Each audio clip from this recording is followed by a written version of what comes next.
Okay, so let's take a little bit of Inception, a little bit of The Matrix, and a little bit of Hunger Games Mockingjay 1, and you got Insurgent.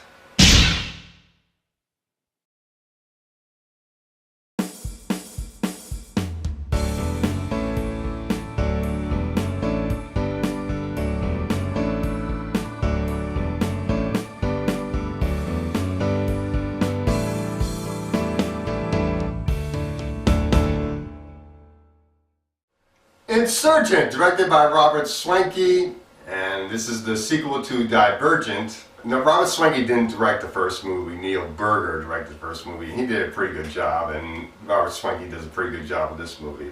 This movie is based on a young adult novel series where we got a post-apocalyptic city, and the survivors are divided into different factions based on their personality traits. Those that have the personality traits of too many factions are called Divergents, and those that don't seem to fit into any faction because they didn't pass the tests, those are called the Factionless. And Beatrice, Shailene Woodley's character, our main hero, is a Divergent. She has the personality traits of all 5 factions.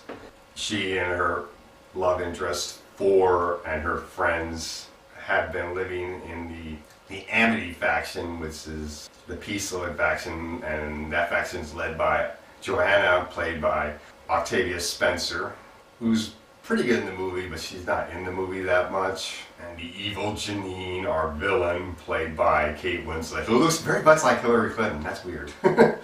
Anyway, she has this box that she believes will give her the key to dealing with the Divergent problem. But in order to open this box, she needs a Divergent, because the only way to open the box is to pass simulations of all 5 factions. And only a Divergent can do that. But not just any Divergent. It has to be a Divergent that has the personalities of all 5 factions. Obviously, Beatrice is the only one that can open the box. The trailer just pretty much shows that, and it's quite obvious when you're watching the movie. And I did like this movie. I like the fact that this movie's more action-packed than the first one. I like the fact that we get to learn a little bit more about the factions. You got to learn a little bit more about the peace-loving faction, which is the Amity one. You got to learn a little bit more about the Candor faction, which is the trustworthy faction, the one that deals with justice. And you got to learn a little bit more about Janine's faction, which wants to take over, and they see themselves as very intelligent and everything.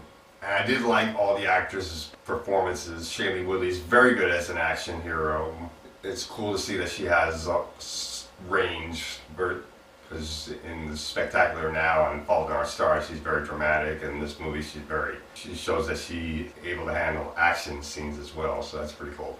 I like 4 in this movie. Theo James' character, he's pretty good, even though he's pretty stoic.